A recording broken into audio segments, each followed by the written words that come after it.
Indian star Prabhas చేతిలో ప్రస్తుతం పలు సినిమాలైతే ఉన్నాయి.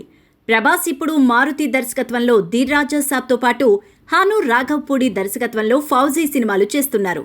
ఈ రెండు సినిమాలు పూర్తి కాగానే ప్రభాస్ అర్జున్ రెడ్డి, యానిమల్ ఫేమ్ సందీప్ రెడ్డి వంగా దర్శకత్వంలో స్పిరిట్ అనే పాన్ ఇండియన్ సినిమా చేయనున్నారనే విషయం తెలిసిందే.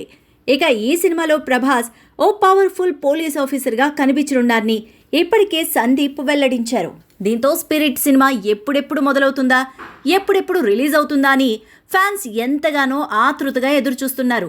ఈ నేపథ్యంలోనే ఇప్పుడు స్పిరిట్ సినిమాకు సంబంధించి ఓ క్రేజీ అప్డేట్ అయితే సోషల్ మీడియాలో చక్కర్లు కొడుతోంది.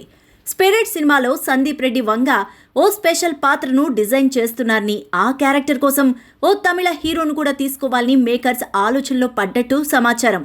ఇక ఈ వార్తల్లో నిజమెంత అనేది తెలియాల్సి ఉంది.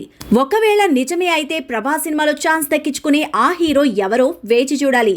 తృప్తి డ్రిమ్రీ హీరోయిన్ గా నటించనున్న స్పిరిట్ సినిమాకు హర్షవర్ధన్ రామేశ్వర్ సంగీతాన్ని సమకూరుస్తున్నారు.